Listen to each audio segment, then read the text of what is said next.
Hello everyone, this is me Mahia Wan and welcome back to my channel Happy Day Montessori. So today I came up with a very informative topic and that topic is about some special teaching techniques जिनको adopt करके ना सिर्फ आप बच्चे की learning process को better कर सकती हैं बल्कि ख़ुद को भी सेटिस्फाई कर सकती हैं कि आया जो आपने बच्चे को लर्न करवाया क्या वाकई उसे वो चीज़ मेमोराइज़ हो चुकी है या नहीं। साथ ही साथ उसकी असेसमेंट भी हो जाएगी। जी तो ये 3 टीचिंग टेक्निक्स हैं जो आज मैं डिटेल में आप लोगों के साथ डिस्कस करूँगी। दिस व्हाट एंड वेयर का कॉन्सेप्ट कि बच्चे को लर्निंग के दौरान आपने ये 3 टेक्निक्स किस तरह से यूज़ करनी है। जब बच्चे की स्कूलिंग स्टार्ट होती है तो कुछ ऐसी चीज़ें होती हैं जिनसे वो ऑलरेडी फेमिलियर होता है, जैसा कि एनिमल्स नेम, बर्ड्स नेम, क्योंकि वो अपनी लाइफ में ऐसी चीज़ें ऑलरेडी देख चुका होता है। तो उनकी पहचान कराना इतना डिफ़िकल्ट नहीं होता जितना कि राइटिंग। जब हम राइटिंग की तरफ आते हैं तो बच्चे ने क्योंकि अपनी पहली लाइफ में अपनी प्री स्कूलिंग जो लाइफ है उसमें अल्फ़ाबेट्स, नंबर, इन चीज़ों का उसे कोई आइडिया नहीं होता। तो इन चीज़ों की रिकॉग्निशन के लिए, अच्छी पहचान के लिए कुछ ऐसी टेक्निक्स यूज़ की जाती हैं, कुछ ऐसे टीचर को ट्रिक्स अपनाना पड़ते हैं जिसके बाद बच्चे की लर्निंग प्रॉपर हो। दूसरा, साथ ही साथ टीचर को असेसमेंट भी होती रहे और वो नेक्स्ट लेटर या नेक्स्ट अपना टॉपिक तब तक स्टार्ट ना करे जब तक उसे अंदाज़ा ना हो जाए कि बच्चे ने लास्ट वाला मुकम्मल तौर से लर्न कर लिया है। कुछ ऐसी टेक्निक्स हैं जैसा कि दिस, व्हाट, वेयर। इससे डिटेल में डिस्कस करते हैं कि पहले आप बच्चे को दिस का किस तरह से कॉन्सेप्ट देंगे, उसके बाद बच्चे की लर्निंग जानने के लिए आप उसे किस तरह से क्वेश्चन करेंगे, किस तरह से कुछ क्यूरीज करेंगी वर्ड की सूरत में, एंड देन आप बच्चे से जो आप लेटर उसे लर्न करवा रही हैं या कोई और चीज़, कोई और टॉपिक उसकी आप पहचान करवा रही हैं बच्चे को, तो उसकी आप साथ ही साथ असेसमेंट किस तरह से करेंगी, बच्चे को खुद से उसे फाइंड आउट करने को बोलेंगी। जी तो स्टार्ट करते हैं दिस के साथ। फॉर एग्ज़ाम्पल, अगर आप बच्चे को अल्फ़ाबेट्स करा रही हैं और उसमें आप उसे कॉन्सेप्ट देने जा रही हैं ए का, आप बार बार बच्चे को ए का बताएंगे। पहले आप नॉर्मल उसे अगर ABC करवा रही हैं या थोड़ा बहुत लेटर्स की पहचान करवा रही हैं, उसके बाद आप ए से स्टार्ट करती हैं तो बार बार उसे ए का कॉन्सेप्ट देंगी। This is a, this is a.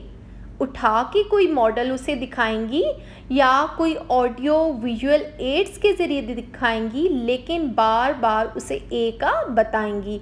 This is a. फिर अपनी फिंगर से पॉइंट आउट करेंगे, this is a, this is a. ये टेक्निक आप तब तक यूज़ करती रहेंगी जब तक आपको अंदाज़ा ना हो जाए कि बच्चे ने काफ़ी हद तक ए की पहचान कर ली है। आप बार बार उसे बोलेंगी दिस इज़ ए। अपनी टोन साथ साथ चेंज करती रहें ताकि बच्चे से आप किसी भी वे में नेक्स्ट टाइम पूछें बच्चे को याद हो, ना कि वो जस्ट क्रैम करे। आप चेंज करें अपनी टोन, दिस इज़ ए, कहीं पे this is a, this is a, this is a. इस तरह अपनी वॉइस टोन साथ ही साथ चेंज करती रहें ताकि बच्चा इसे कोई म्यूज़िकल टोन ना समझे और एक ही रिदम में उसे क्रैम ना करे बल्कि सही तरह से लर्न करे। नेक्स्ट टेक्निक है व्हाट की। व्हाट मतलब अब जब आपने बार बार बच्चे को दिस का कॉन्सेप्ट दे दिया है, अब आप बच्चे से पूछेंगी, खुद उससे सवाल करेंगी। ए को चाहे पॉइंट आउट करें, अब आप उससे पूछें व्हाट इज़ दिस। अगर आप ए पूछना चाहती हैं आप उस पर फिंगर पुट करें या वो मॉडल उठा के उससे पूछें। जब दिस का कॉन्सेप्ट कंप्लीटली आपको लगता है कि कवर हो चुका है, बच्चे ने लर्न कर लिया, आप ए को पॉइंट आउट करके उससे क्वेश्चन करें व्हाट इज़ दिस, और बच्चा आपको बताए कि ये ए है, दिस इज़ ए। अब आप व्हाट पूछेंगे उससे, व्हाट इज़ दिस, और बच्चा आपको बताएगा दिस इज़ ए। और ये टेक्निक भी आपने बार बार यूज़ करनी है। जब तक आप सेटिस्फाई ना हो जाएं कि बच्चा अब आपको आंसर कर रहा है। जैसा आप उससे पूछेंगी व्हाट इज़ दिस, और बच्चा जब तक आपको आपकी हर वॉइस टोन के चेंज होने के साथ साथ आपको रिप्लाई करता रहेगा, तो आपने ये प्रोसेस जो है, ये प्रोसीजर जो है कंटिन्यू रखना है। इस पॉइंट पे आते आते, इस पॉइंट के एंड होने तक आपको एटलीस्ट इतनी असेसमेंट ज़रूर हो जाएगी कि आया आपके बच्चे को इसकी पहचान हो चुकी है या नहीं। जब आपको लगे कि आप उससे क्वेश्चन कर रही हैं व्हाट इज़ दिस, और बच्चा आपको अब एग्जैक्ट रिप्लाई कर रहा है, तो उसके बाद आपने थर्ड टेक्निक यूज़ करनी है और वो है वेयर की। इसमें आप बच्चे का एक तरह से टेस्ट ले रही हैं। अब आप बच्चे को डिफरेंट लेटर्स देंगी, जैसे मैंने यहाँ A to H प्लेस किए हैं मॉडल्स, और अब बच्चे को फाइंड आउट करने को बोलेंगी कि A कहाँ पे है। आप बोलेंगी वेयर इज़ A, बच्चे से बार बार पूछेंगी वेयर इज़ A।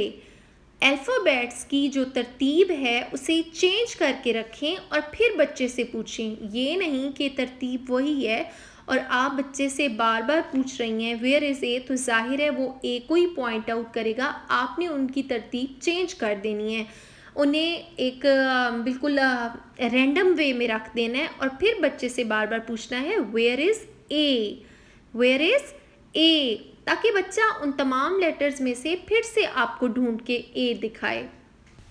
ये वे आपने एटलीस्ट 15 मिनट्स कंटिन्यू रखना है, जब तक कि आपको हर तरह से सेटिस्फेक्शन ना हो जाए कि अब आपके बच्चे को लेटर ए की कंप्लीट पहचान हो चुकी है।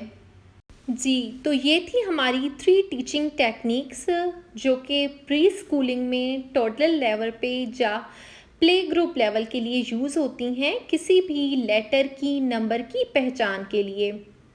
इसमें क्या है कि आपके पास, अगर आप एक टीचर हैं और आपके पास 45 मिनट्स की क्लास है, तो आपने ये 3 स्टेप्स 15-15 मिनट्स के लेने हैं, जिसमें 15 मिनट में आप बच्चे को दिस का कॉन्सेप्ट देंगी, देन 15 मिनट्स में आप बच्चे से क्वेश्चन करेंगी व्हाट का कॉन्सेप्ट लेके।